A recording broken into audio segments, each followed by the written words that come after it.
The following podcast is a W2M Network partnership production. Visit W2Mnet.com for all of our other great podcasts, plus news, reviews, articles, and opinions from the worlds of wrestling, video games, football, and entertainment.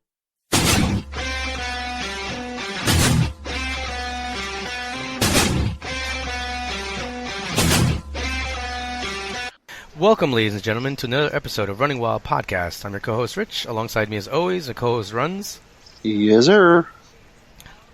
Before we get started, I just want to remind welcome, ladies and gentlemen, to another episode of Running Wild Podcast. I'm your co-host, Rich, and alongside me, as always, my co-host, Runz. Lucha, Lucha, Lucha. I just was, for 1 second before I do all the spiel, I just realized that I always say, alongside me as always, my co-host Runz, and God forbid I don't even know what I would do if you weren't on the show that week, because then I would just be like, I'm by myself, guys. Alright. It's a good thing that'll probably never happen, so you don't have to worry about it. Well, this is like 67 or 68 weeks in a row of continuous podcasts, so... Uh-oh. Alright, before we get into the show, I just want to remind you guys that we're being brought to you in partnership with Last Word on ProWrestling.com. We're also in partnership with PWPonderings.com and the Wrestling to the Max Network. You can find them all on Facebook and Twitter. And this week we also have a special interview with Marc Hauss, independent wrestler from New York. So let's get into the show. We got a pay-per-view this weekend because we're going to have one every week and a half. Which is not a bad thing for me. Well, if we weren't off Monday and we're going to Evolve, that's all right. We're also going to two shows. Well, I'm going to two shows this weekend. You're going to one show this weekend.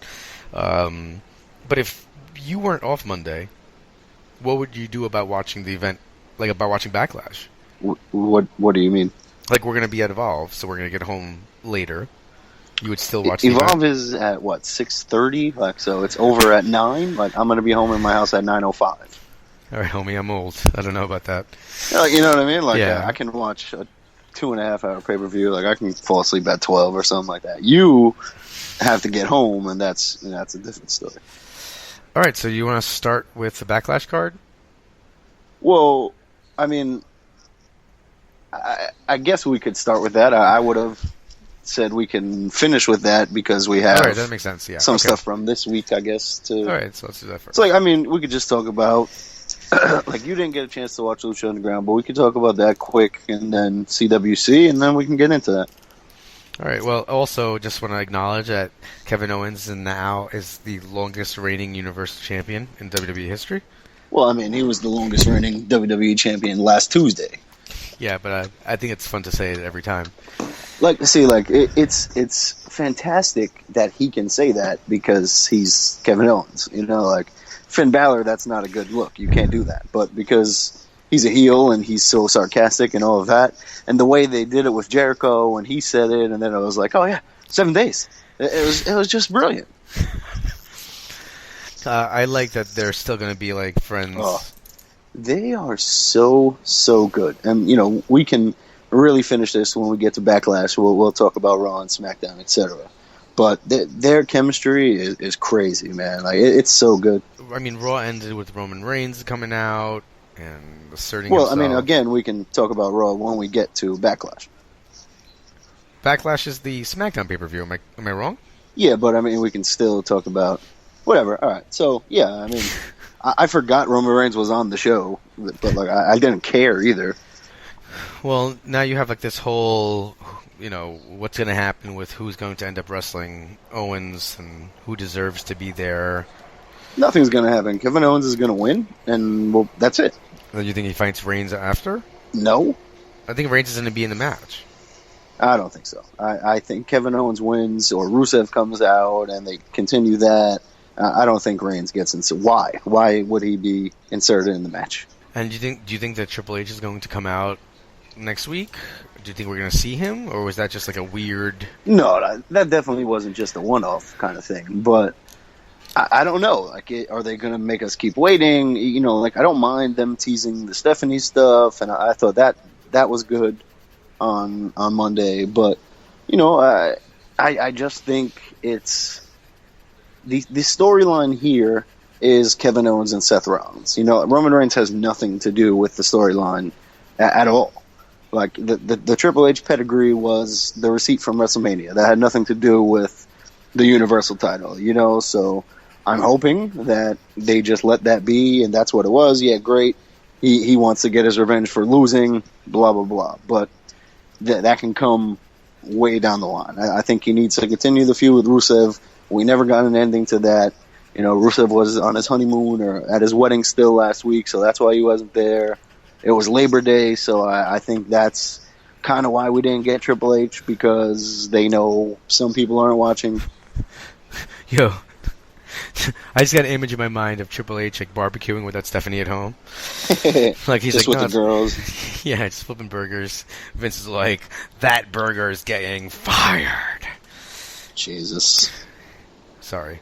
Flame broiled would have been better, but I can't do the voice that well. I'm trying to... So, also, on Raw, you had that terrible, awful New Day segment. I always shouldn't call it a New Day segment, because it was really like... What was awful about it was that it was just, at first, the old Day, and then, you know, Gallows and Anderson. I don't know what they were going... I guess, I mean, they were going for comedy, but... I don't understand why it came off so bad. Because they're not letting Anderson and Gallows be Anderson and Gallows. They're watering them down. They like Gallows was so scripted, it was crazy. Like, you could see him reciting the lines word for word from what he read. Like, it was so clear. Whereas Anderson did a better job of feeling natural or putting his own little 1-2 on some words or whatever the case. But Gallows just was straight reading from whatever, and it was just, they haven't gotten Anderson and Gallows over to a point yet where they can do this kind of stuff. Like, they're not, the ball stuff was funny because it was so juvenile, and it was so like, it was so out of nowhere. Like, you see these big two tough guys and they're making like, oh man, hit the sack, and you know, you're nuts. That kind of thing is funny because it's just, it seems natural. But, you know, the old guys were terrible. Oh. The entrance was funny. The like, oh, yes, there. Like, that was okay. But, like, it just, wow. The only part I liked, though, was when Xavier Woods was like, name my favorite X-Men. 1, 2, 3. And they both said Cyclops. Trash. And I even tweeted at Xavier, he couldn't respond to this, but I was like, really, Cyclops? Like, Cyclops is your favorite X-Men? But the look on his face when the old dude said Cyclops at the same time, it was like, well, maybe they really are from the future. Like, that was the pause was the best part, you know. But he's so yeah. It was just, you know, I don't know who thought it was funny. I guess it was Vince McMahon, but I don't know why they thought it was funny. It wasn't. It really, like, from the moment they were in the ring, it was silent, and that's not good. I got an idea. Let's make him old with his retirement angle. The New Day? How about the Old Day? Genius. No, Vince, that's the way. Yeah, new old. I get it, but no, that's not. I don't know, man. Like, everything could have just been like, if you just let Anderson and Gallows be Anderson and Gallows, they would have killed the promo, because they would have been creative and funny and said things differently in different ways, blah blah blah. Like, if you've ever heard them on any podcast, like, they're fucking ridiculous. You know, just let them go out there and be funny. They let them do the voices, let them whatever. Like, that's not gonna. Yes, it might make some people laugh, but they do it in a smarmy way. It's still gonna make people hate them, a la Kevin Owens and Jericho. It's the same kind of thing. And then I feel like, well, then you had Sasha come out and pull a Mark Henry. Okay. Please give me your thoughts, and then... I don't know... Okay. Alright. I gotta say she did a really great job, because when I saw the tweet, my first thought was, I got bad news for Charlotte. I'm back. Like, that's exactly what I thought. And then she came out and she started crying and got me. Like, I completely fell hook, line, and sinker to the point where I'm not sure if I can make an unbiased. I'm trying to see if I can make an unbiased. I'm gonna have to edit that. I'm gonna make an unbiased like comment about it or judgment of it because I was so angry that she got me. Does that make sense? Like, I was pissed at myself for not knowing that it was fake because I knew it beforehand, but the fact that she worked me so hard and I fell for it hook, line, and sinker, I felt like, oh, I'm just a noob. I don't know what I'm even talking about anymore. See, so, okay. When I saw the tweet, I was like, oh, well, that sucks, and maybe she's injured. Oh, you know, I figured that was it. Like, she got some bad news from the doctor, she's injured. So, like, all right, you know, that sucks, but whatever. And then I saw people like, oh, she better not be retiring. And I was like, what, like retiring? Like that's out of the question. And then that's what I thought. The later it got in the show, I was like, what the fuck? Why are they waiting so long for this? Like, usually the later it gets, the more serious and more real it is, you know? Mm-hmm. So they had the whole Bailey and Dana and Charlotte stuff. It was done already. So I was like, wow, they're really... You know, just like I at one point, I agree with you. I thought it was like, oh, bad news for Charlotte. All right, she's going to come out and help Bailey when they're beating her down. That never happened. So I was like, wow, okay, maybe she's really injured. Now she comes out. She's fucking shaking. She's like fighting back tears. She's like stuttering over her words and not stuttering like messing up the promo, just like getting caught in emotion. And hook, line, and fucking sinker, they got me. I was like, yo, she's really about to like, what? Like, how? I get it. She's very small. She's very frail. Wow, this is horrible. Like, she just debuted. She just won the women's belt. Like, now it's like, oh, wow, thank God. Because as soon as Dana Brooks' music hit, you knew it was a work. And I was just like, wow, man, they got me. Absolutely fantastic job. Kudos to Sasha Banks. That was fantastic selling. Yeah, it was absolutely unbelievable. Just really on point. I was very upset. So that was just really surprising overall. Like, at one point I was like, oh, maybe she has bad news for Bailey. Like, there was everything going through my mind. So I wasn't ruling anything out, and wow, man, just phenomenal job, great angle. The crowd went nuts when she did the bank statement, and then, you know, then said she's got bad news for Charlotte. It's a great job. I really was like, man, if she's really injured and retiring, she shouldn't be doing that bank statement. Nah, see, as soon as Dana's music hit, I was good. All right, there's also the announcement about the CWC guys on Raw, which I thought was... I was surprised about Grand Metalik being signed for... Well, because he wrestles for CMLL, and it seemed Incorrect. Like he was... Grand Metalik has never wrestled for CMLL. Did you see, by the way, amazing. WWE seems to get this wrong every once in a while. They were tweeting at, like, with the videos of Grand Metalik, at a fake Grand Metalik Twitter, that it's just the dude literally started when Grand Metalik went to CWC, and Mascara, his name is Mascara Dorado. That's his actual Twitter. He said, that's not me. But WWE kept posting videos at this guy because this guy kept acting like he was Grand Metalik, and I think it's that's unbelievable. It's just, I love that the WWE guys, like, these people aren't paying enough attention. Yeah, I guess they just like, oh, well, he's got to have that name because we signed him, so blah, blah. But, like, Grand Metalik was one of the first guys that we had said was definitely going to be there because they signed him. Like, you know, like, he's under contract. So they changed his name, they gave him a new mask and everything. I just didn't think that he would be, because he was at the CMLL, like, a big event on Saturday night. Yeah, like, well, their 83rd anniversary show. That was probably it, though. I thought that would have been a bigger show of it, but yeah, I guess I was wrong. Who knows? It could always go back for one more or whatever because it's Mexico, not the U.S. But, you know, throughout the last 3-4 weeks, whatever, we got, 11 guys, 10 guys that are officially on Raw, and thankfully this week they made the announcement of what I was hoping they were doing, where these guys will still be on NXT and competing on Raw, which, I mean, I wouldn't see any other way, you know? So, like, I was telling one of my friends at work, like, he was like, oh, what are you going to on Saturday? So I was trying to tell him, like, Evolve, blah, blah, blah. And I was like, you know, like, everyone who's in the Cruiserweight Classic, like, on WWE, like, there's 10 guys that I'm going to see on Saturday that are going to be on Raw in a week. And he was like, oh, really? You think it'll be that quick? And I was like, nah, like, you know, they signed them, blah, blah, blah. And he was just like, holy shit. So, you know, that part of it is crazy. Crazy. It's going to be really exciting. I like that Jack it's not Gallagher, right? It's Gallagher. I guess, yeah.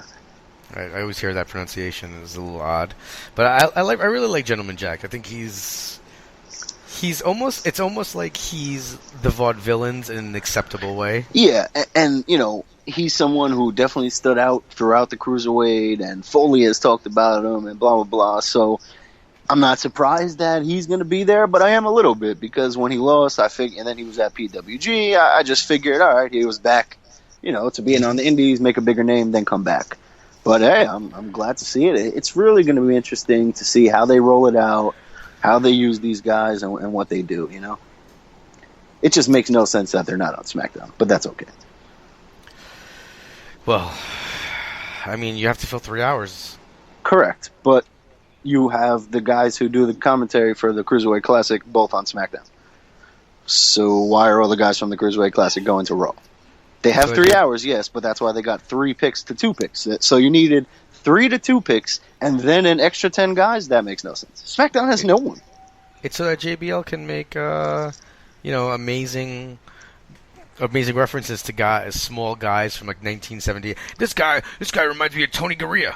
That'll like, also what? be tough to do because JBL's on SmackDown. Oh, I just had an issue. Yeah, that's right. That's going to be terrible. Why? Oh, Michael Cole's going to be so I mean, bad. Corey Graves will be the guy. But, yeah, I mean, Michael Cole hasn't been so terrible lately. But, I don't know. It's just... It doesn't make any sense. You know, you put these guys in a great position with Bryan and Morrow, and they'll get over. But, hey, we'll see how they work this out. All right, so... let's see. On Raw, there was also the Charlotte Bayley thing, which I thought was great. As soon as Charlotte and Dana had the backstage segment where Charlotte was like, "Take notes," it was obvious that she was losing. I'm surprised they had the Bayley to Bayley. I thought it would just be a roll up, but hey, that was perfectly fine. Then you had Bo Dallas coming out. Hell yeah! I mean, I'm surprised by this because of the reports that he had to be taken off a plane and he called Rollins a dick. Okay, so now, why would this surprise you knowing who Vince McMahon is?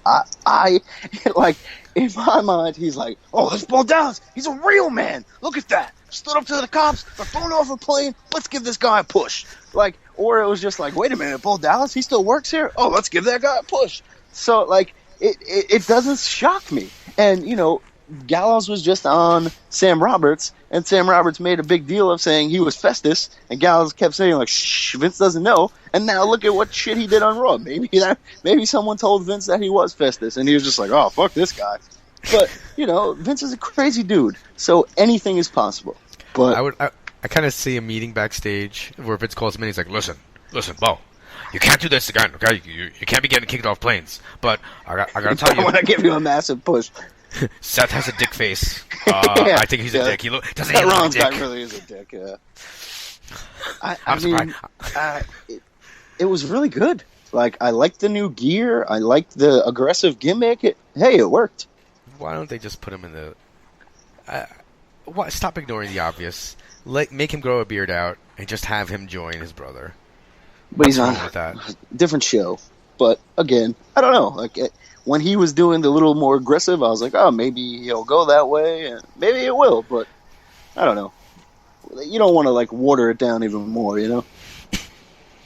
Now, I guess the other so Sheamus ends up beating Cesaro. Yeah, whatever. And now he's up 3-0. Incorrect. 3-1. What? They announced it on Raw that they were going to wrestle at this house show. Oh, is it the house show that took place in like Japan? Maybe. I think they're in like London. So that, yes. They're in like London, right. Manila, and somewhere else. China, maybe. So yeah, I guess it was in London. All right. Well, but yeah, I mean, I like the 3-0. I like the injury angle. I'm enjoying the way they're selling it. I like that Cesaro just won with a roll up on the house show. You know, he's not like Superman coming out of nowhere with all the strength after being hurt on Raw. So good. I enjoy it. I'm in agreement. I was actually going to talk to you about whether you think that Cesaro goes 4 in a row to win it, and now I'm wondering if like he gets to 7, you know, and Sheamus cheats him out of it. But I don't know. With Owens as the champ, him and Cesaro have a long history. It depends. Is Cesaro hanging around? Is he frustrated and going to leave? I don't know. I guess it'll be interesting to keep an eye out and see what happens, because I still feel like this is going towards this idea that Cesaro is going to be going to SmackDown. So maybe he complained about it so much. Maybe I haven't heard him complain about it recently, though. Just like his lack of whatever. Fair. Well, hey, if they're stupid enough to let that guy walk away, like I said, they're stupid, because he's going to kill in Ring of Honor and PWG and maybe Evolve and New Japan. Like that guy is as talented as anyone. You know, he's gotten so much better on the mic where he can carry it now, and the in-ring was never a problem. So he's a big, muscular, good-looking dude. If he goes anywhere, he's a monster. God forbid TNA gets some momentum and he goes there. Could be trouble, man. I mean, hey, that would be great, but who knows? If he goes to TNA, I would be... Like I said, if they get some momentum, you know, like right now, But hey, maybe if Corgan keeps going the way he's going, we'll see. All right. I guess that's really all the major points from Raw. I didn't feel that there was anything else that was... Whoa. You're just completely forgetting Crazy Alicia Fox. What do you think this is? That was fantastic. I was stunned she didn't come out to help her friend. Like that surprised me. So I was glad to see the follow up in the back. Why mention she's Alicia Fox's friend if they're not going to do anything? You know? Yeah, I mean, I guess it just gives her something to do. I mean, to get crushed. I mean, just to get crushed, right? Because she'll put up a fight with the craziness and all that. But yeah. Perfect. You know, on the same week, like Nia and Strowman got a little bit of a feud. You know, Sin Cara called out Strowman, and so hey, that's perfectly fine. That you need to get these guys in feuds. You're not putting them in title feuds or main event level stories. You're putting them with the up and comers or the pushback guys, and that's perfect. All right, fair point. You know. We'll just finish Raw with this. You know, it was a holiday, so I went in expecting nothing. I got some good Owens and Rollins stuff, some great Owens and Jericho stuff, Jericho Rollins, Owens Zayn. You know, it was an enjoyable Raw, I thought, for the most part. Yeah, I mean, if I was out, though, that night, and let's say I got home late, I wouldn't have been upset if I had just read the results and not seen it. No, because as always, there's nothing that really drives the story forward, you know? Yes, we got some nice little advancements, but, you know, what do we have? An in-ring promo from Rollins and Owens that really went nowhere. You know, that was it. We got Reigns at the end to advance it to next week, so hopefully we get more. Yeah, I did enjoy the Rollins and Jericho match. It was good.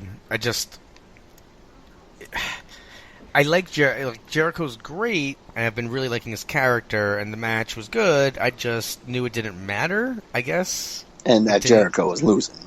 Yeah. So that's kind of what took away from me a little bit. Yeah, I mean, I just enjoy those guys working, and it was nice to see Rollins getting cheered and playing that baby face. It was an interesting match, and you know, Owens Zayn, I said this on Twitter. How crazy is it that his first match as the biggest champion in WWE, he wrestles the guy that he literally wrestled on day one. That's pretty fucking cool. Yeah, no, I mean,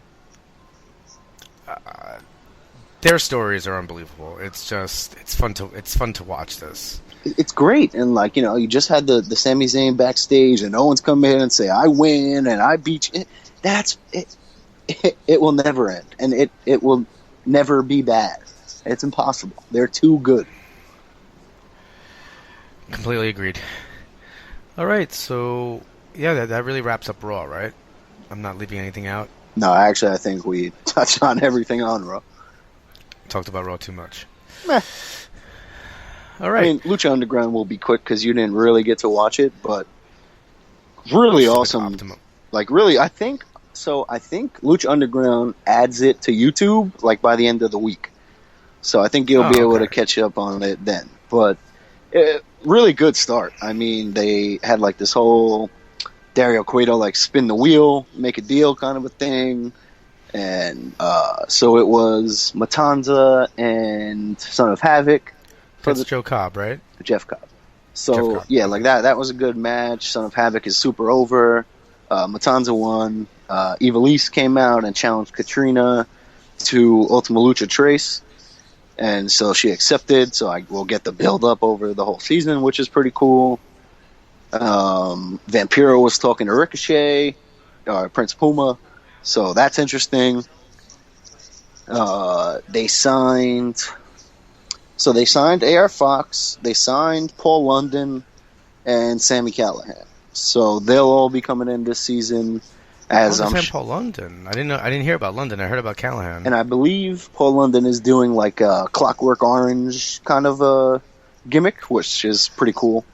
So yeah, I mean, their stories and their scenes and the way they shoot it is so unique and so good.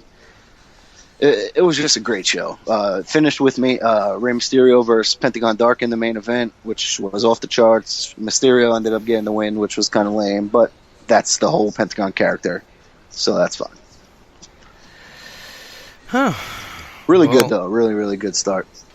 It does bother me that I have to... I mean, I work hard for Ring of Honor sometimes, so I'm not going to lie, but... It annoys me that I couldn't just put it on TV when other people have it. I guess that's what bothers me. Yeah. You live in New York also, and I don't even have cable. It's just on the Sling TV. Thank God. Way to throw that in there, but that last part there. Just saying, it was just on Sling TV. I was super hyped. All right, Ring of Honor this week was pretty good. It was still a taping from the Los Angeles. Yeah. The Las Vegas night after Death by Dishonor. You had Cole come out finally for his celebratory speech. Okay. And as he's talking, yada yada yada, you can imagine who comes out next. Jay Lethal, and then basically Lethal's Cole's I'm going to save you the trouble. I know you want your rematch, and he's talking, and then basically says that not only will he not win because Cole is the the leader of the Bullet Club, and they'll always have his back. And he's like, well, I got someone to get my back. I want you to try and guess who came out to have his back. The Briscoes? Nope. Red Dragon? No, it's too obvious. You ready? Cheeseburger and Will Ferraro. Naito and Evil. Oh, yeah, because he's part of Los Ingobernables. Okay, but here's my issue with this. In kayfabe, are you really going to ask for two dudes back to defend you against a group that is always in Ring of Honor and they go away? I would just wait for them to leave if I were the Bullet Club, and then just mess up Jay Lethal when they're not there. Well, yeah, and I'm sure that can be a sympathy-getting point, too. They can always use that. But when the New Japan guys are around, and which is most of the time in Ring of Honor, then the Bullet Club is in trouble. So, that's where you kind of go wrong, Evil is a beast, so yeah, not a guy you want to piss off kayfabe wise, you know. they set up their match for this. So basically, this sets up a triple threat, 6-man tag match for next week between the Bullet Club and Lethal, Naito, and Evil. So when is All-Star Weekend? I believe it is September 28th, as long as that's a Saturday. Because you saw the 3-team ladder war, right? Yeah, that was another thing they did. It was kind of hilarious, actually, because so they did this like ladder spot the last week, where basically the Young Bucks got the upper hand on the Addiction and put him like through a table, and then there was a ladder there. So they air the footage, and the Addiction sneak up behind Kevin Kelly and Nigel at the commentary table, and they're like, "What was that?" They just show up, and then they're like, "That footage was doctored," which ever since Ric Flair doctored those photos with Elizabeth back in the day, nothing makes me laugh more than doctored stuff. So that was amazing. And then, so the whole time, like during the show, Nigel's like, I think I've got an idea. So at one point, Daniels and Kazarian just show up like at the end of a commercial break on the ladder, and they're talking about how they're the top rung, and how all the teams they use all the teams that stepped on them to climb the ladder in Ring of Honor, and no one's better than them. So Nigel's like, I'm thinking about something. I think I have a way to resolve this. And I'm laughing so hard because it's so absurdly, like, of course it's kayfabe, but it's almost like insulting to our intelligence. And then at the end of the show, he goes, "All right, I think I've made my decision." And even though the last match was Jay Briscoe and Mark Briscoe versus Jay White and Leo Rush, at the end he's like, I've come to a decision. He goes, it's at All-Star Extravaganza, it's going to be Ladder Wars 6. He goes, I know the Addiction are backstage. And then they show them backstage watching the TV, seeing the announcement, and they're just, livid, throwing them. No, we're not going to do this. That's not happening. And it was fine. I guess I didn't feel like they needed to do all that for Nigel to come up with the match type. It was kind of like a little lame, but overall, it was a good show. I mean, you got more of the Carino, BJ, Punisher, Martinez angle, but Punisher Martinez didn't come out. So after last week, after clearing the ring of 4 guys before the end of a match, now he doesn't even show up. He's just like a flash in the video. I don't need to hear about Kevin Sullivan talking about his sons and the lineage of evil, but I do see it every week. So at least they're kind of staying consistent with it. The Briscoes versus Jay White and Leo Rush was good. It was really kind of trying to set up beef for the 6-man title tournament because the Briscoes are teaming with Toro Yano. Immediately they should be disqualified from the tournament. Like, they're not going to win because of him. But I feel like they might win a match because he takes, like, the turnbuckle off and hits someone. Whoa. They beat the Bucks and Omega for the 6-man neverweight in Japan. So let's not rule it out. But when I saw them like, the Briscoes have a partner, I watched the video and I was like, please God, don't give me Yano, please. And so I get to the end and they're like, yeah, there's a partner, Toru, and I just closed the video. I was like, no, I'm not even watching it. I don't care. Immediately, I hope you lose. I don't even want to watch your matches. But it's not out of the question because the Briscoes are awesome, and I don't know why I don't know fans, but companies like Yano. I don't know why. I just don't understand why he needs like scissors to take stuff. I don't know. I'm gonna stop because I'm not gonna say anything nice about the man. Jay White and Leo Rush are gonna team up with ACH, which is gonna be they're gonna be a fun team. White and Briscoe had gone to a time limit draw the week before, so that was pretty good. And Dijak just wrestled this guy, Marty Lemons, and the only thing I'll say about that is, so they said that Nana set up the match, like he was the one who like got this guy and brought the contract to Nigel or something, that this guy was willing to fight. They're like, we don't even know if this is his real name because Nana was the one who set this up. Mm-hmm. Nigel McGuinness, are you the worst you're the worst GM in history? Like, a guy can just come to you and be like, yo, I got this match set up. You got to sign off on it. Like, they don't know his name? So that he demolished the guy, and I love watching Dijak, and I was listening to Cole Cabana's podcast with Hanson, which is really good, and I know that he plays a part,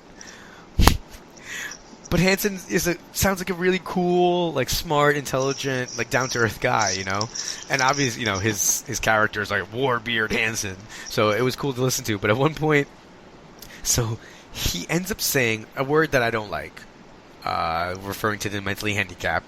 He goes, well, he's just acting in that word that I don't want to say on air. And then Colt's like, whoa, like we don't use that word on this show. So he goes, oh, okay, I'm sorry. He was acting like Donovan Dijak. And apparently, him and Kofi were like boys. Him, Kofi, Tommaso Ciampa were boys up in like New England, Boston, Chaotic Wrestling. yeah. And the way Kofi got his job was that, I guess there was a conversation. So Dean Malenko had seen Kofi do the Jamaican thing, and randomly, Paul Heyman said, for my ECW, like I'd like someone with like some kind of like Jamaican thing, and Dean Malenko was like, oh, wait a minute, I actually saw a guy up in New England who has a Jamaican gimmick. Yeah, I think they talked about it on like Table for Three or something new today that I've heard before, which is a lot of interviews and stuff, but. Yeah, like they talked about that, like, oh, that's how Kofi got signed, and like, we need a Jamaican guy. Like they made that Vince joke, and then he was like, oh, well, that's actually how I got hired. But yeah, okay. We don't have enough Jamaicans. That's dope, man. So that was pretty cool. All right. Other than that, then we had really nothing else on the Ring of Honor this week, so we can. The last thing I want to say about Ring of Honor, we were there at Field of Honor. I've now seen the video, okay? During the match between Bobby Fish and Evil hits him with a chair in the stomach, puts the chair, Paul Turner's awake, puts the chair on his neck, throws him into the ring post with a chair around his neck, okay? Doesn't get disqualified. And they're like, oh, the rules are a little loose here. Bobby Fish... But the wrestler, the announcers the whole time were like, "Why, Paul Turner? Why aren't you disqualified? Yeah, what are you doing?" But then they were like, "Oh, maybe he's cutting him some slack." But then, not 3 minutes later, Bobby Fish is on the apron, and Evil's in the ring, and he locks in a sleeper hold, and Turner starts to 5 count him. Yep. There's no lack of communication there. If it's a no DQ match, you don't 5 count a guy for putting on a sleeper hold. Yes, the ropes are there, but what do you... I also barely see us in Field of Honor, which is just absurd, so whatever. Don't worry. The TV tapings, I believe, were in this show. It better be, because otherwise... I mean, we get to see like the backs of our heads a couple of times. Yeah, there's a couple times I caught my face just because it's a big beard, but otherwise, it'd be rough. Well, I think you should go as... Halloween for Warbeard Runz. That'd be great. Yeah, right. Absolutely. All right. So I mean, the Ring of Honor show, it wasn't bad this week. I'm not going to say that, but all in all, I wasn't super excited by it. As usual. And I also miss Matt Taven on commentary, because as much as I like Nigel, Taven is just a child, and I enjoy that. I think they posted something today that he's returning to the ring. Yeah, he's going to CMLL. He's going to be showing up there at either this weekend or next weekend for one of those shows. So, there you go. That's good. It's a good place to send somebody when they just got back from surgery. Go to Mexico and wrestle. All right. In a heartbeat. It's like sending the guys to like AAA Vegas for the Mets, Hang out with Tim Tebow, train, and then... In America. Like, you're sending a guy to Mexico. Well, where many things are possible. Yeah. They're like, the Mexican Federation was probably like, we need some of your stars. And like, you want stars? Okay. Actually, we have a guy who hasn't wrestled in a year. Take him. Maybe he'll come back with 2 guys from Mexico as part of the kingdom. Ugh. All right. That would be terrible. So with that out of the way, do you want to just jump into the Backlash? Smackdown Backlash? I mean, first things first. we had a 5-second match between the Usos and American Alpha, which was fantastic. The Usos jumped them right as the bell rang. Alpha fought back, hit them with, I don't know what their finisher is called. Hit them with their finisher, and then 1, 2, 3. Then, thank God, the Usos attacked them afterwards, hit a splash on Gable's leg. Great angle, great stuff. Exactly what I want to see from the Usos and this tag tournament. Oh, I thought it was really good. The only thing that doesn't make sense to me is now they said basically that Gable's injured, right? So does now Heath Slater and Rhino won? Do they win by default now? No, the Hype Bros are facing the Usos on the kickoff, and then the winner is put in the match. So, okay. Clearly the Usos are your tag team champions Sunday, because Slater and Rhino are good guys. How about unless Alpha, comes out, but I think you give the Usos the belts and have Alpha chase the Usos. I don't think you have two separate tag storyline feuds. You're destroying the Cinderella story, my friend. I'm not. I'm just telling you what WWE is going to do. All right. I just thought it would. I guess they're going to have that match and maybe put them over a little bit. I just thought that it would have made more sense for them to beat up Gable backstage, and then he tries to come out anyway, and then they lose the match like that, and then the Usos just go forward. I don't think they got more heat by doing it the way they did. Do you? Yes, because nobody saw it coming either way. So I think doing it in the ring, getting the quick loss, that gave them a reason to be furious, and then that gave them a reason for the heel turn instead of just turning for no real reason. So now, they had on Talking Smack, they were yelling or actually it was on Smackdown, I think. They were yelling, cut angry promos. It worked. I really enjoyed it. So I'm guessing now the Usos win and take it. But, I said something a couple weeks ago about how I couldn't see Heath Slater and Rhino winning the first SmackDown tag titles. I thought it would be too minor league. It would just be oh, really? I don't even care about these things. Yes, Heath Slater is over, but I don't care about Rhino. So I can easily see them losing, Rhino hitting him with a gore, and them going into a program on SmackDown. All right, I'm going to, just because I want them to, I'm going to go with Heath Slater and Rhino during this one. Because I also think it'll just be a great trivia question for 10 years from now when we're doing the podcast and somebody writes in and asks, who are the first SmackDown Tag Team Champions? If they were facing anyone else, I would be cheering for them. But the heel Usos, I'm kind of I'm on the bandwagon. That's it. All right, yeah. So maybe the Usos, maybe Samoa Joe gets called up and they start some Samoan destruction faction, who knows? Well, that would be interesting. I still want to see my boy win, just so he can upgrade and get that double wide trailer. So, time will tell. The next match is the Intercontinental title match between Miz and Ziggler. This one's kind of a little bit of a head scratcher for me because I feel like Miz needs to keep the title because of everything that's been going on, but at the same time, it's weird to think that Ziggler is going to lose another match on consecutive pay-per-view.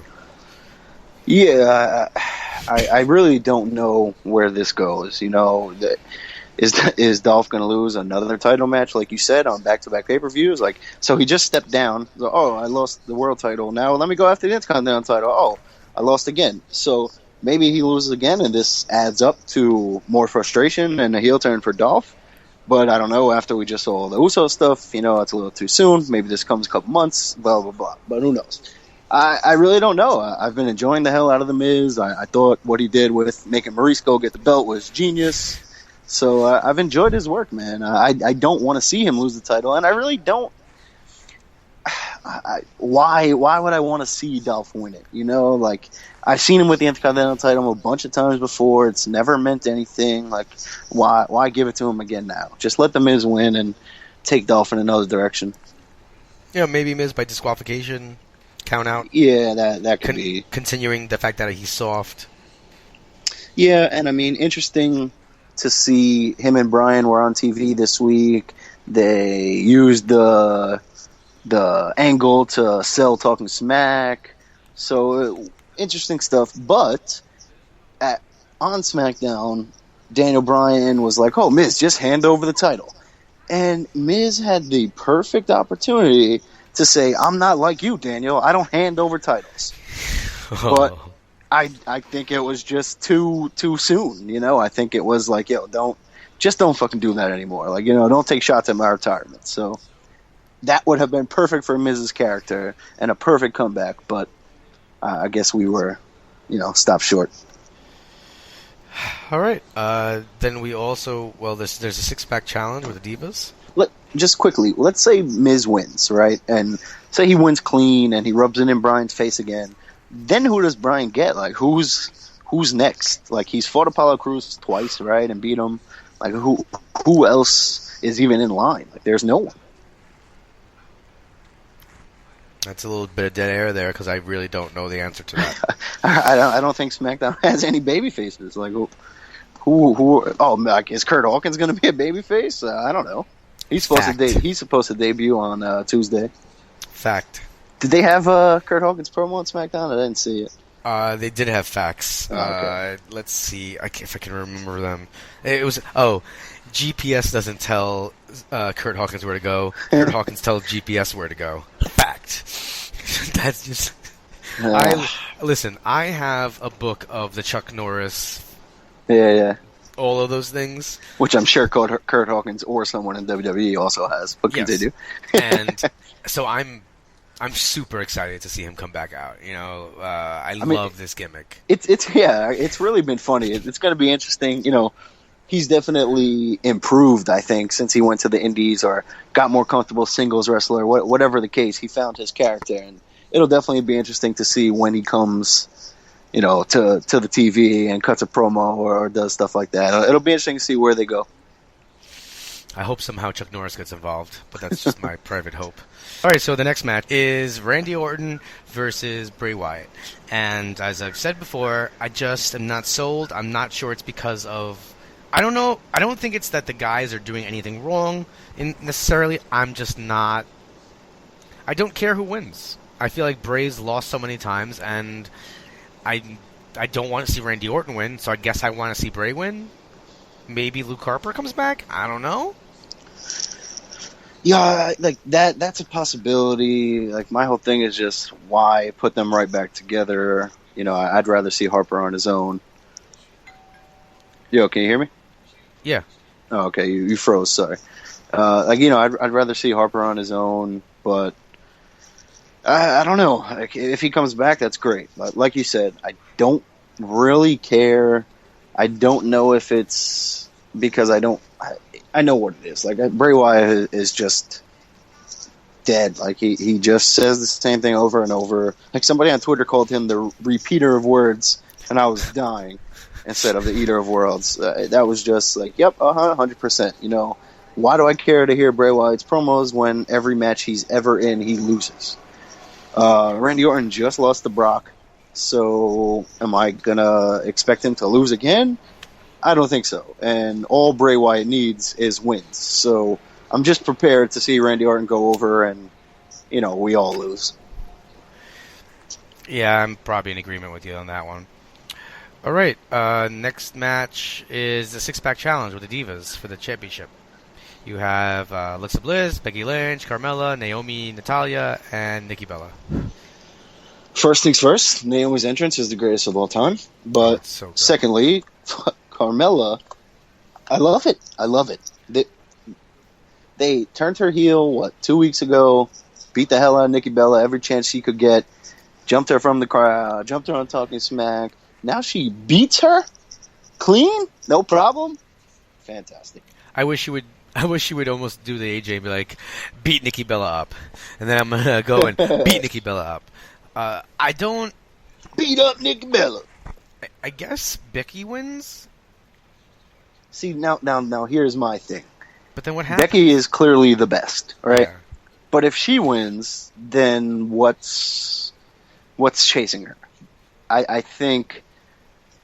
I actually, just thinking about it right now, think Natty might win and then you get the continuation of Becky and Natty for the title, and you have Carmella and Nikki on the undercard, and you go from there. Well, that actually makes sense. I mean, it's the same thing I feel about the way with the tag titles. I just don't feel like you give it to the best team right away, because then, invariably, you have nowhere to go from there. And some of the fun is always going to be, watching the chase. Yeah, exactly. And that's partly why I think the Usos get it, because you make, the good guys chase. So that's the same reason I'm going to go with Natty here. I think she's been solid on the mic, since she went to Smackdown, and she's had some good promos and some good ideas, or some good points. So I think that's a good way to go. All shockingly. Right. And the last match, as Stat Baby joins us. Did you make a pick, or you said Carmella? Natty, right? I actually think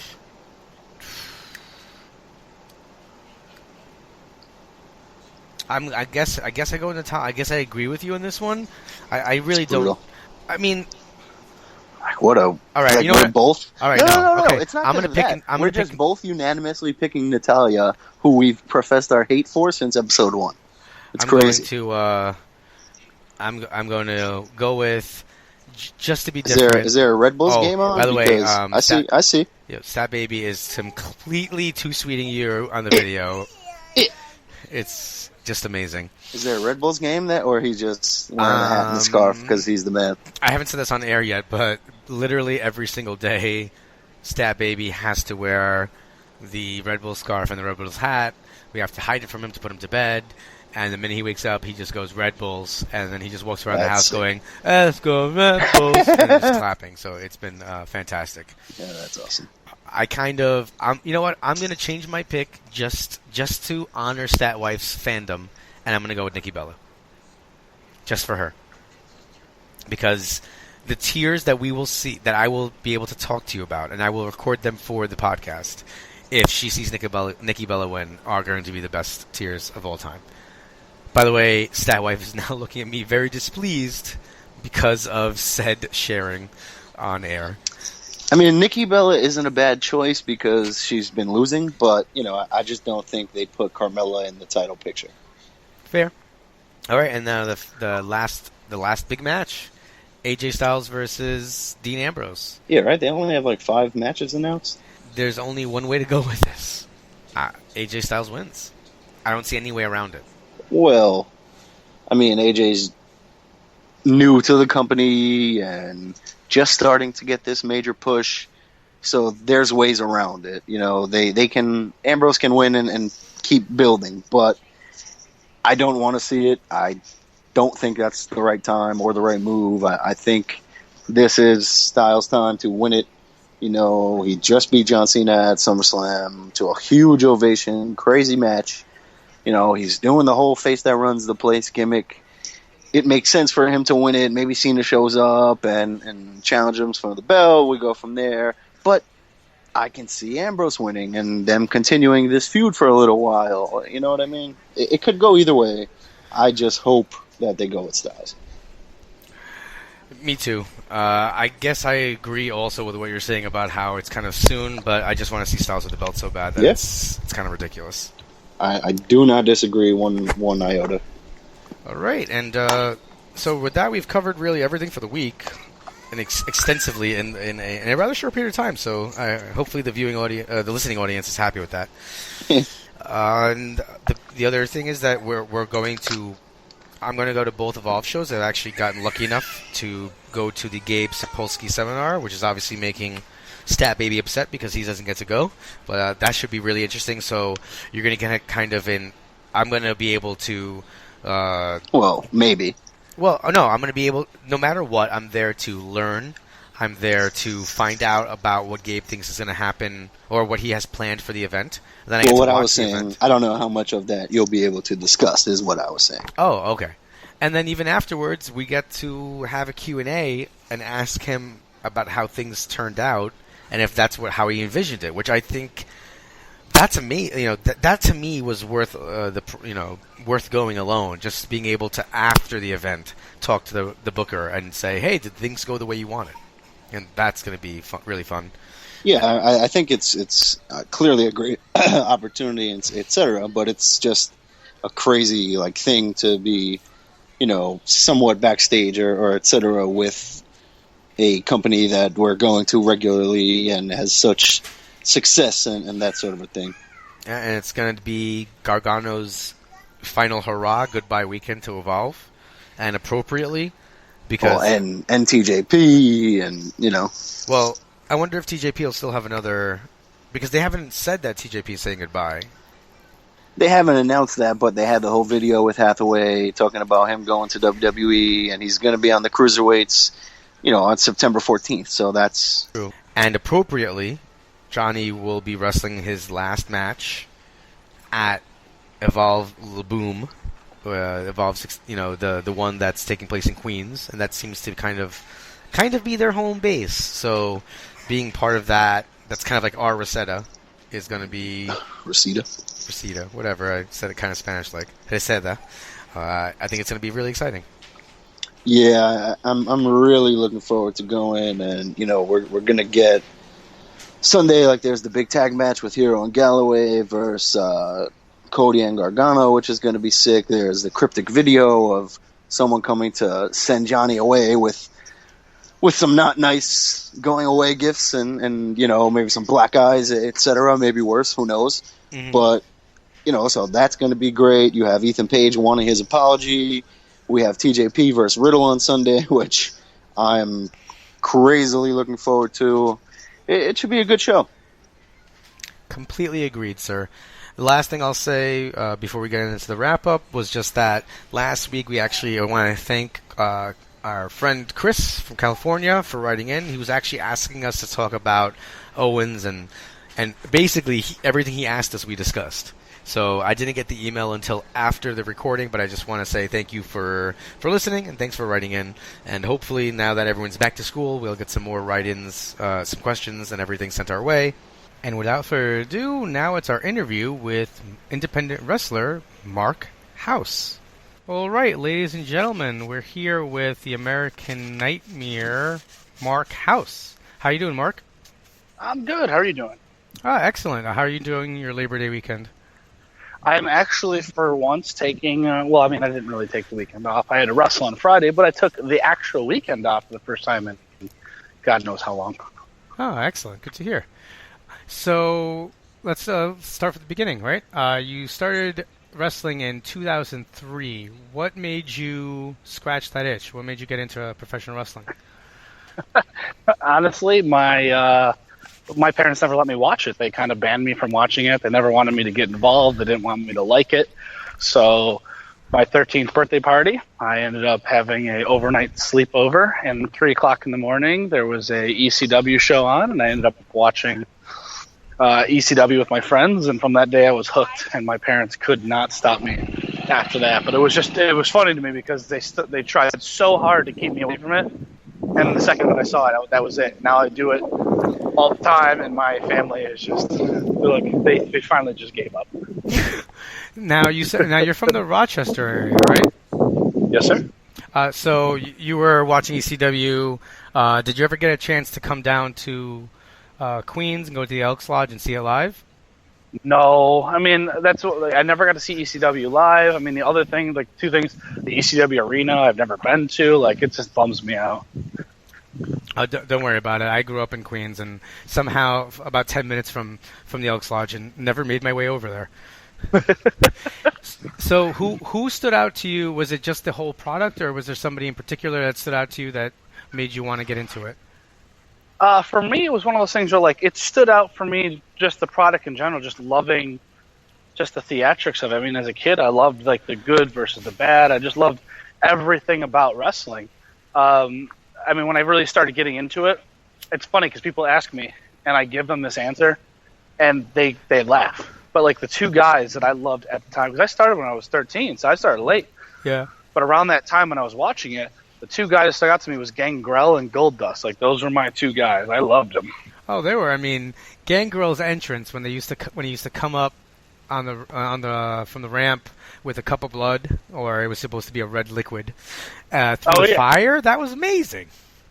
I loved him because I've always been a story guy and less of a moves guy. Like even when I was a kid, so I loved the two of them for the characters that they were, and like he's still on my bucket list. So I'm begging and pleading any promoter that I can get my hands on that would want to have me and Gangrel. I beg and plead because that's been my thing since I was 13 years old. I'm 31 now, and I've always wanted to like experience it once.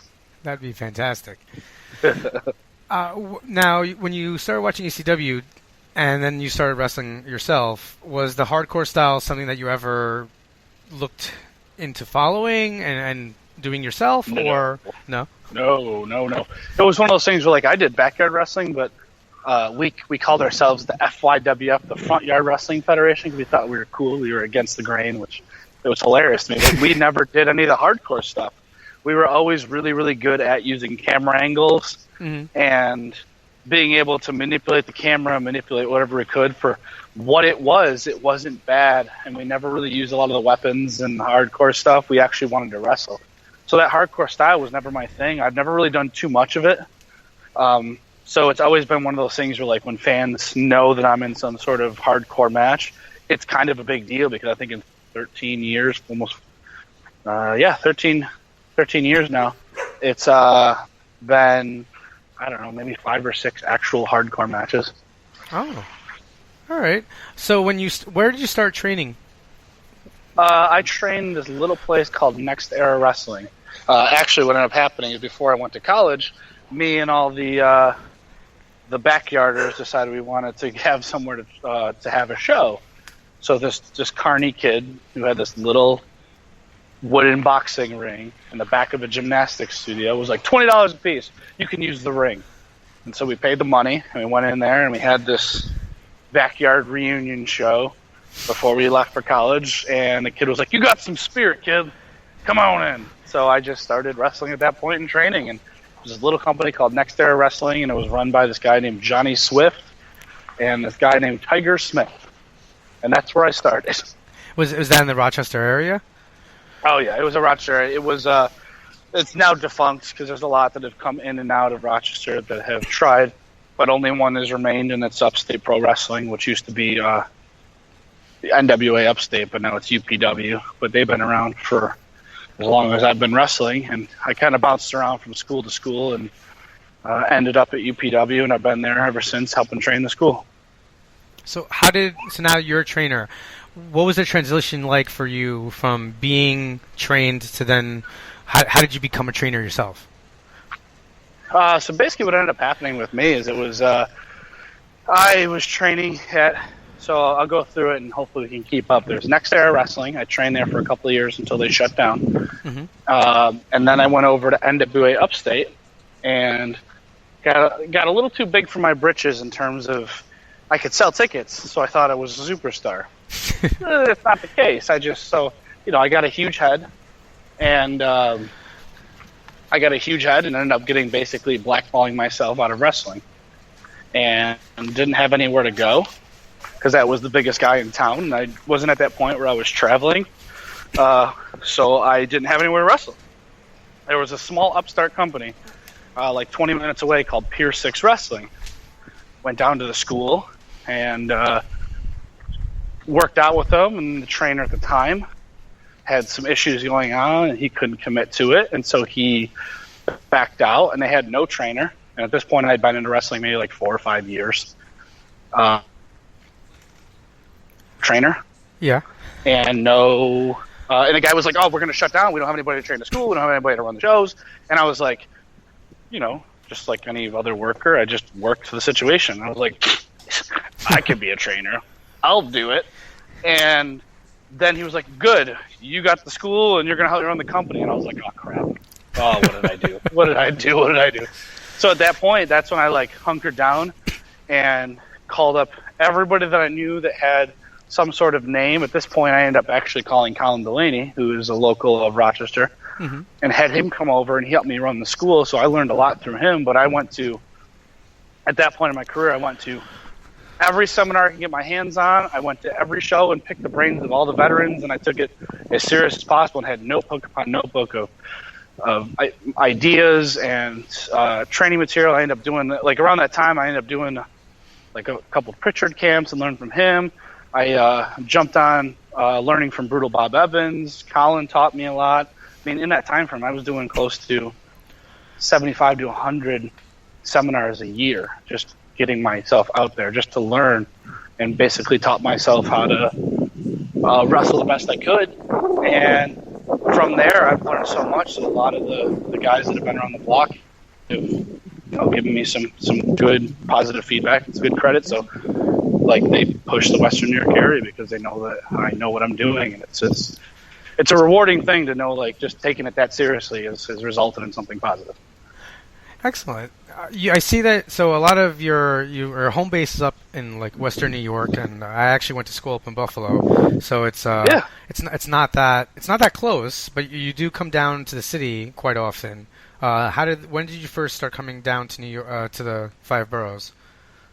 Honestly, it was Warriors of Wrestling. I needed to get out more. I do a lot of Canada stuff, and I was going west. There was a tag team, Defiance, which is Maximo Suave out of Western New York, and Chris Caden, who was from New York City and then came up to Rochester. They were like, come on down with us to Warriors of Wrestling. And it was actually funny, like 6 or 7 weeks prior, I had actually, not knowing any better, I had actually torn my ACL and my meniscus at practice, teaching class. Didn't know... I just thought it was like, whatever, it was a sprain, it was something. I didn't think it was that bad. Mm-hmm. So I wrestled on it for like 6 or 7 weeks and went down to Warriors of Wrestling where they had those tapings that they do. Yeah.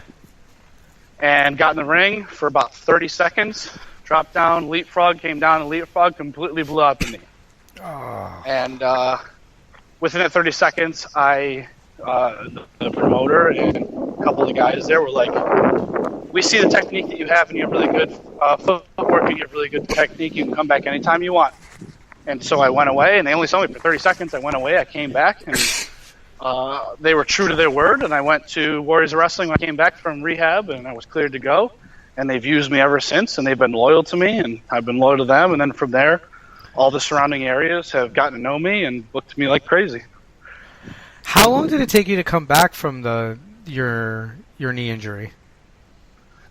6 months. I was just obsessed with getting back because at that point, right when I got injured, I was contemplating whether I need to retire or not because things were kind of getting stagnant. And then I don't know what happened, but all these people, the outpouring of support, and I got more motivated than ever. And I was back. I mean, I was told, you're never going to wrestle because I ended up tearing my ACL, my meniscus.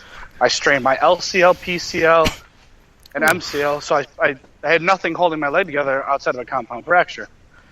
Like, they got me into surgery, like, immediately because they were like, you can't walk on this. You have to do this. And so I went under, and I remember, like, it was so bad that when they had did the surgery, they scheduled me for, like, 4 hours, and I was in there for almost double the time because they had to go in and repair even more.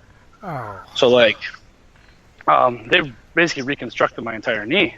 And they were like, you're probably never going to wrestle again. You're probably going to have issues walking and whatnot. And I was like, no, I don't accept that answer. And I just went and I did therapy. And I got to tell you, like, the fans' support was what kept me going because each one of my therapy sessions cost me $20. And I went out and made a T-shirt, like a rehab T-shirt. It was my face and it said, rebuild this house. And it was like a Terminator shirt. Nice. I had so many people prepay and send me PayPal money. I had people sending me just $100 bills in the mail, just with Get Well Soon cards.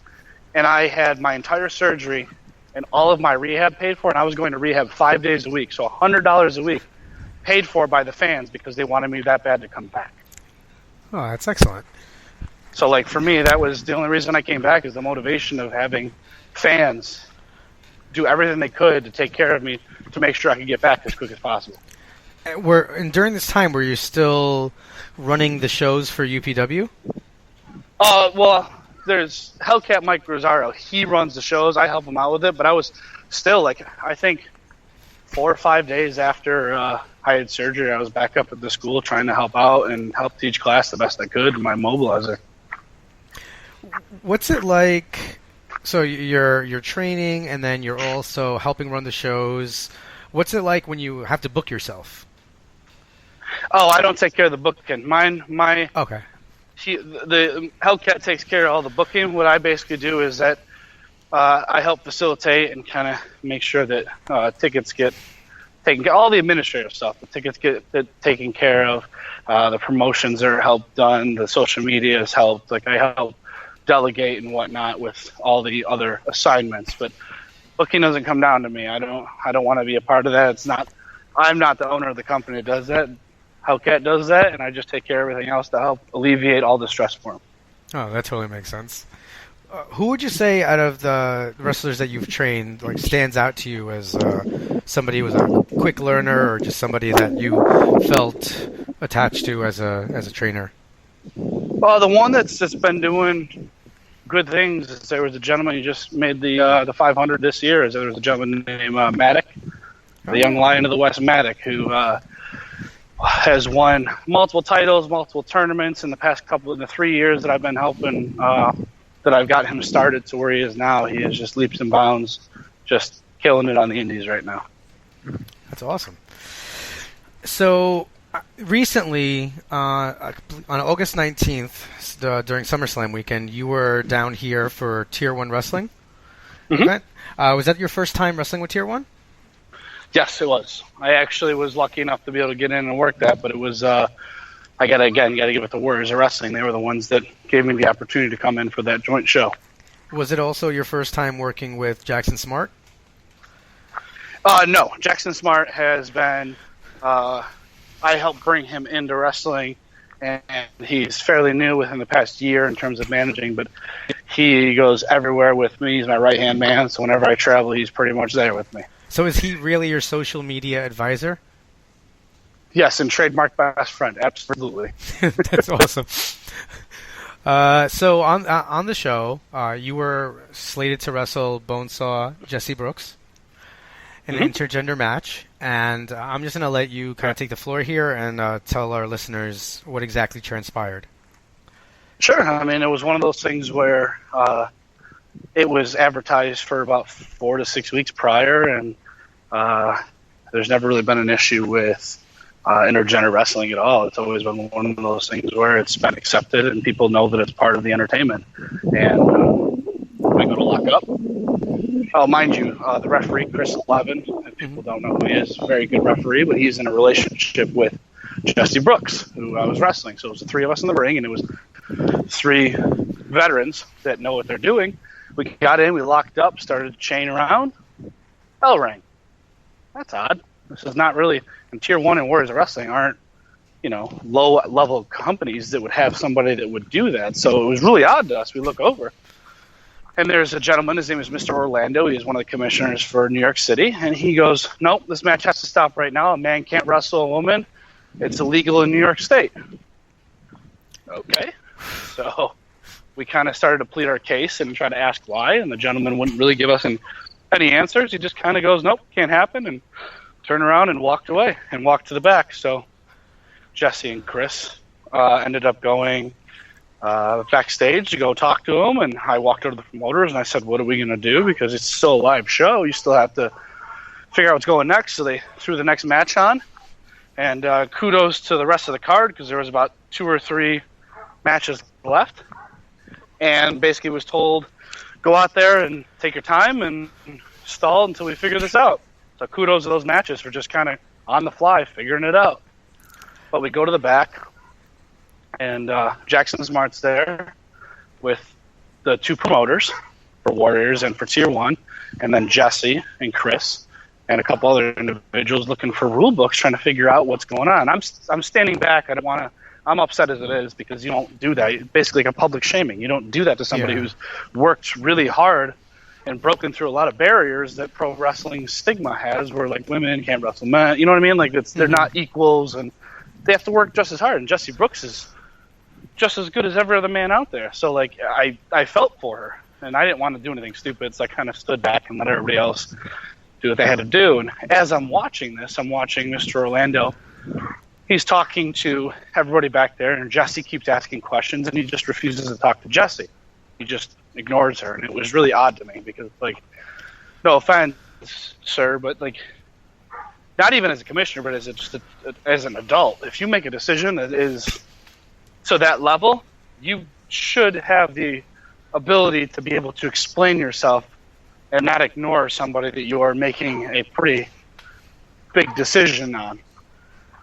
And he refused, and then Chris kept talking and pleading to him, trying to figure out what was going on, and he started to talk to Chris, and then eventually just stopped talking to Chris. He goes, I'm only going to talk to promoters. Eventually they looked through their rule book of the boxing and pro wrestling rule book, and it says, he goes, see, right here, a man cannot box a woman. And we said, yeah, that's boxing. And he goes, yes, but it's the boxing and pro wrestling rule book, therefore they're one and the same. I don't know about anybody else, but if you read a rule book or you read laws are not interpreted. Laws are exact. That's why they're called laws. Like, it's not up for debate, because then we'd have issues all over the place. So he called his superior, and I wasn't. And I'm going to preface this: I was not on the phone call, but I was standing there, and it's been quoted in other articles, such as the one that's on the Gothamist. But Dennis Long, the promoter of Tier 1, got on the phone with Mr. Orlando's superior, and the quote that was given, or the comment that was made on the phone was, a man can wrestle a man, a woman can wrestle a woman. The only way a man can wrestle a woman is in the bedroom. It's so terribly offensive. And that's where everything kind of fell apart. Because Dennis was like, I'm going to quote you on it, and it was, quoted and put in print. And so, again, it's not anything I heard firsthand in terms of being on the phone, but I know that it was stated because it was something that was put in print that was quoted upon. So that's where, like, the turn went, where everybody kind of got a little upset. So they kept going with it. Eventually, thanks to Jeff Cobb and Darius Carter, like, as professionals, they went out there and just to allow us an opportunity to be able to go on and perform. And eventually, Mr. Orlando called their lawyer, and their lawyer goes, it's probably in your bench interest to allow them to wrestle and to not hold them from doing so. And so Mr. Orlando goes, fine, go wrestle. No apology, no, sorry for the misunderstanding, nothing. Just, you can go wrestle. And so we went out there, we wrestled. And afterwards, the two of them just kind of, it was Mr. Orlando and there was another associate, but they just got up and left. Didn't say a word, just left. And that was the end of the night. So she got her chance. She had her moment, which was good. We stood up against the commission. And it's one of those things, too. It's sad because I hope this brings awareness where enough wrestlers and companies and people will just stay up and say, this is not right. This rule book and the training and the individuals involved with the commission, I think either need to be re-educated or they need to re-look at the rules and regulations, because right now it's one of those things where, I mean, Western New York to New York City to anywhere in New York that I've wrestled, it's always something different. And it seems like the commission doesn't either know their own rules or they're very selective on what they do and do not enforce. And I think it just needs to be something where, because a lot of times too is that you'll hear these rules that are not right, but a lot of the smaller companies or a lot of the independents don't want to fight it because then they could lose their license. A lot of them just go, you're right, okay, and they just accept it. And I hope that this kind of opens people's minds to reevaluate and kind of push back so that the real rules and regulations are given to the general public and everybody stays on a consistent basis so that all companies know what they can and cannot do, instead of coming in and going, well, we got this guy, we know he'll accept this and he won't accept this, because that's not right. Oh, totally. Have you had any run-ins with the Athletic Commission in the past in your other shows? No. I mean, there's been a commission there, but they've made comments and they've not stopped things, but they've given warnings on stuff that are legitimate, like not having pads on the outside of the ring, or being bloodied, or going into the crowd and having issues with fans. Like, those are legitimate things that we all know, but the commission doesn't really particularly. I'm just guessing here, but maybe they don't like the fact that intergender wrestling happens and they don't find it tasteful. But it's not their place to say it can and cannot happen. So I don't know. Did how? So what was it like wrestling? So now you guys go from being, middle of the card to being the main event essentially. What was the atmosphere like when you guys came to the ring and afterwards after the bell sounded? It was a little tense because both Chris and Jesse were. I mean, I at this point had done my best to compose myself, but Jesse and Chris were really hyped up, and it was one of those things where it was just like it was just that feeling. It was just that tense, not in a bad way, but like this, just you're pumped up, and like you knew that every single one of the wrestlers were there watching and support, and all the fans were really into it. So I mean, it was one of those moments where, like, it's a surreal moment because you know that every single person is invested for the same reason. It's not a matter of heels and faces and certain fans liking certain people. It was the fans and all of the workers all in support of one common thing, and that's to support pro wrestling against something that is, quite frankly, broken. Oh, total agreement. That was fantastic. I've seen clips of that event, and it was all the wrestlers seemed to come out from the back and support you guys in the ring during the match. Absolutely. And I thought one thing that you did was really classy was, although you were, you're a big part of that match, right when that match ended, you went over, you shook Jesse's hand, and then you rolled out of the ring, like, immediately. I don't think you were even in there for, like, 10 seconds after that. And, it wasn't my moment. It wasn't my moment. It wasn't about me. Like, as much as I was a part of that match, it wasn't about me. I mean, that was her having that opportunity to show that she's just equal as everybody else and that she deserves just as much praise, and had nothing to do with me. I'm just glad that I was able to be there as a friend of hers to be able to give her that opportunity to, push back, fight back, and prove her worth. And she's a damn good wrestler, and I'm glad that I got to be a part of it. But yeah, again, it's one of those things where, as much as I enjoyed that moment, it had nothing to do with me. Are you guys all booked on some shows together in the future? Not currently. I mean, if anybody wants to, it'd be wonderful, but not currently. Everybody has. It's been out there, and no one has called us to have the rematch yet. So hopefully soon. So I know you said earlier that Gangrel is somebody that you'd really like to wrestle. Who is the person that you've wrestled so far that you would say is like your favorite match or most memorable? See, there's so many of them because they're different styles, whether it be comedy or whatnot. I mean, one of the ones that I thoroughly enjoyed is I enjoyed working Kurt Hawkins. That was always a pleasure. And actually, honestly, recently, I worked at one of the tapings over the past year, and I thoroughly enjoyed it. I liked working Darius Carter. He has a similar style, and it's just real smash mouth back and forth. Now Carter comes off as a consummate heel. When you guys take to the ring, are you wrestling as a face? Yes, when I did, I wrestled as a baby face, but it was really just a matter of. It wasn't a matter at that point. It wasn't a matter of baby face and heel. Before we wrestled, we had words with each other, so it turned into basically a fight. And then afterwards, after we we shook hands and there was that mutual respect, and now there's that hunger to want. For this month alone, this Saturday, I'm wrestling at UPW in Rochester, New York, against a gentleman out of Toronto named Young Miles, who's killing it and making his way up in Ontario right now. I will be, I'm not sure, I'm going to be at IWF on the 23rd of this month, where I'm wrestling Sean Carr for the IWF Heavyweight Championship. I'm going to be at a charity show in Canada on the 24th, which is a Saturday. It's for Chaos for Canines. It's a charity show to raise money for a animal shelter up there that takes care of a lot of the strays. And I'm wrestling a gentleman named Alessandro Del Bruno, who is one of the champions for Alpha One Wrestling in Hamilton. And then on the 30th of this month and also September 1st, I'm wrestling for Excite Wrestling. They have their first set of TV tapings on the 30th. Then they have their normal show that they have at the Binghamton Legion on the 1st. And as far as I know, I'm wrestling Alex Payne on one of the nights, and the other night is to be determined. Great. With all this wrestling you do, and you said you grew up a fan, well, once you turned 13, do you have time to watch wrestling outside of what you're doing?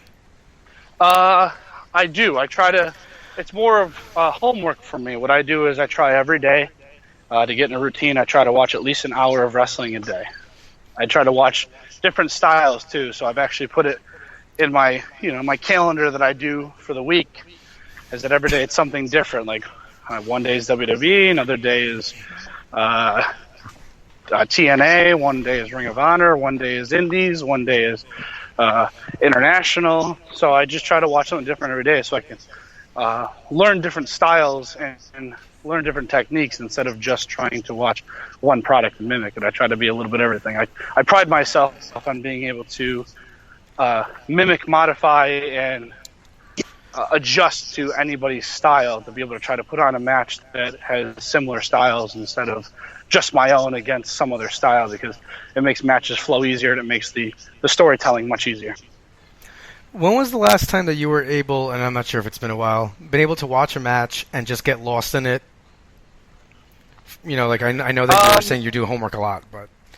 Yeah, honestly, I'm one of those guys that I go to indie shows and just watch wrestling. Like, I make sure that I do whatever I have to do in the back, and then I go out and I try to watch every show, all the matches. And actually, I had a show this Friday in where was it? Fort Erie, Ontario, where I defended my Moonshine branded heavyweight championship. And so I was on last, and so I sat out and watched the whole show.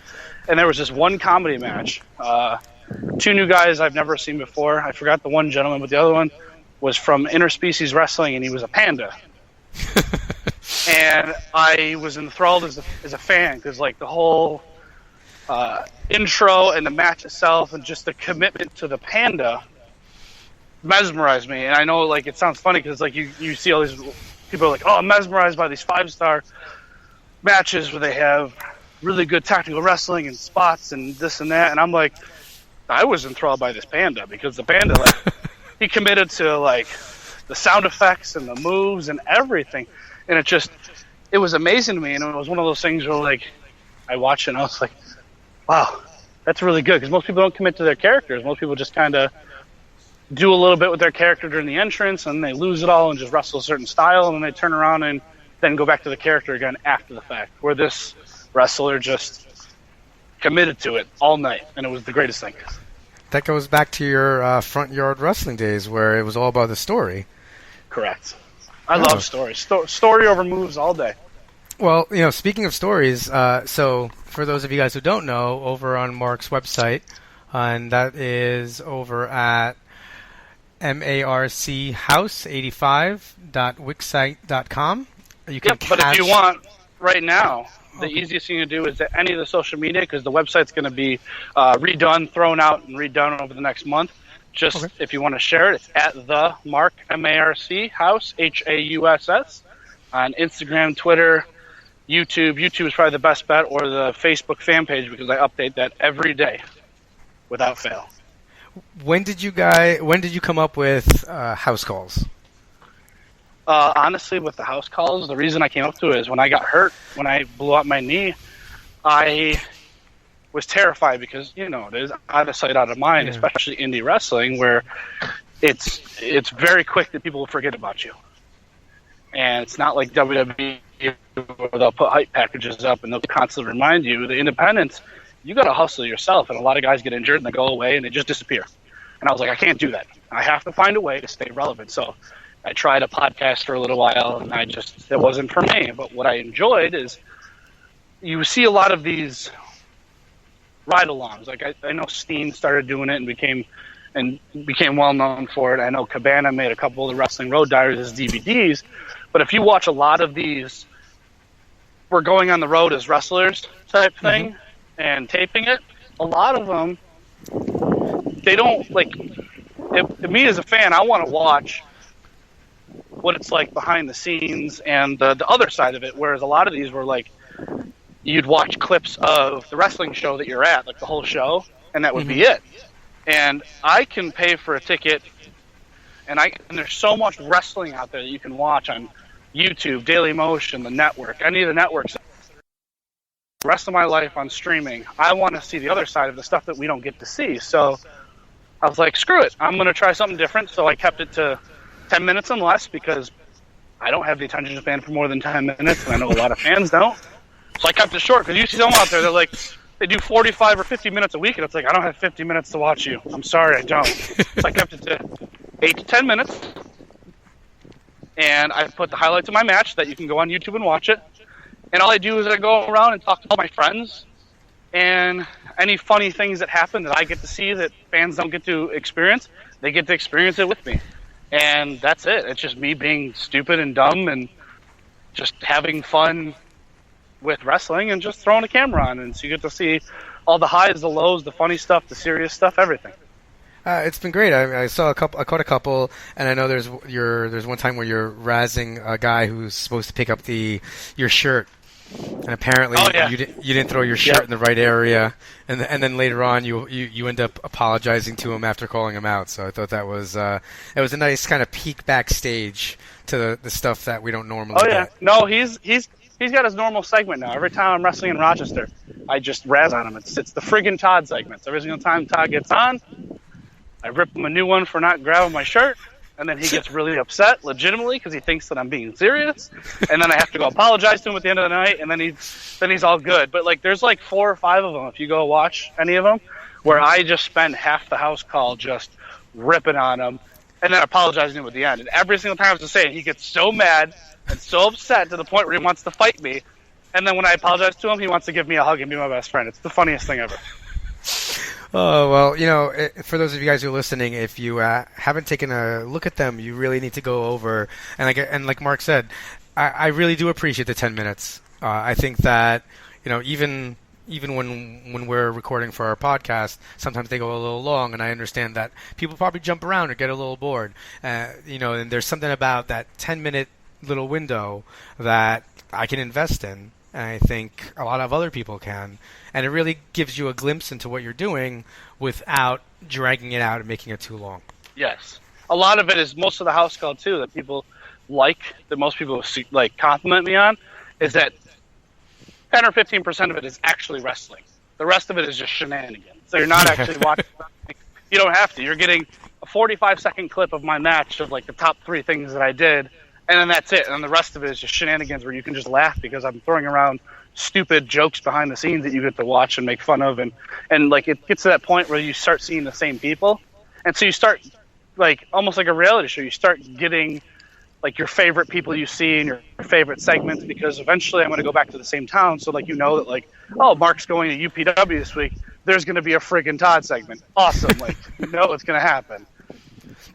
And I guess one last thing. I did see a spot that you guys had with, I believe, Dick Justice, where you all pulled guns on each other. Could you tell us a little bit about that? Oh, the Mexican standoff? Yes. It was terrifying. It was absolutely terrifying. So we had a 6-man scramble, and Dick Justice, illegally, might I add, pulled out his weapon, and he pulled a gun on Kobe Durst, because Kobe Durst was going to run him over with a shoulder tackle, and we didn't want that to happen. So Dick Justice pulled out his illegal weapon. And, then there was Cloudy, and he ran in and took his shoe, pulled a gun on him. Then there was a guy named Ash Aubrey, who ended up coming in and pulling one from his other holster and pointing at Cloudy. So now we have a conundrum here. I come in, and I'm not going to let Cloudy, who's my friend, have a gun pointed at him. So I came out and pulled Dick Justice's gun from his back waist, and I pulled it on Ash Aubrey. So now we're on a Mexican standoff. And then there was one person left, and that was Space Monkey. And I'm really embarrassed to say this because, now going back at the footage, I realized that I looked like an idiot. Space Monkey comes in and points what I think is a gun in the back of my head. So I'm freaking out. Lo and behold, it was a banana. And the referee came out and told us all to put the guns down, and no one wanted to do it. So eventually, Dick Justice, using his negotiation skills as being a police officer, got us all to put our guns down, and the banana. And then picked up Space Monkey and started using him as a bazooka and killing us. It was rough. It was a rough day at the job. Well, thanks for sharing, Mark. Just one last time, when you want to throw at your social media before we get out of here? Sure. You can go Twitter, Instagram, Snapchat, YouTube, anywhere you want to go on social media, I'm at the Marc Hauss. So it's MarcHauss. And honestly, go like the Facebook fan page because I update it every day with something new.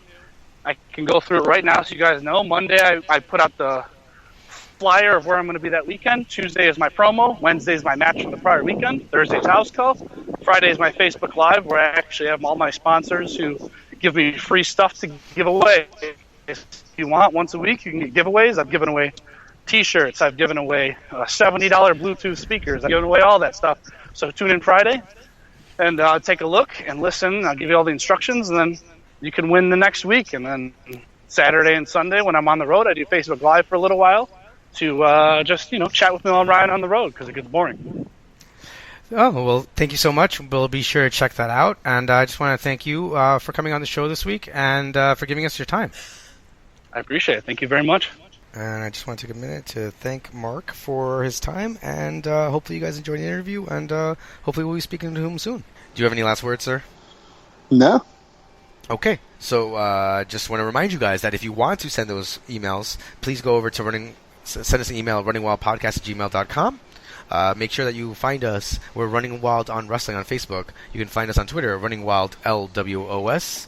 We've had sincerely a lot more activity over on our Twitter for a lot of the shows we're watching. I'll remind you again, any of the funny tweets and poignant ones go to my man Runz over here. Any of the lame birthday wishes and stuff like that to other people, that definitely comes from good old Rich. And if you want to just follow my tweets, you can go over to Rich_Laconi on Twitter. Make sure that you guys take a second to go over to iTunes and please leave us a review and rating. It really helps us out, as shockingly, we do not get paid for this. And I guess that's where I say, just want to remind you guys that you've been listening to the podcast that is just too Sweet. The following podcast is a W2M Network partnership production. Visit W2Mnet.com for all of our other great podcasts, plus news, reviews, articles, and opinions from the worlds of wrestling, video games, football, and entertainment.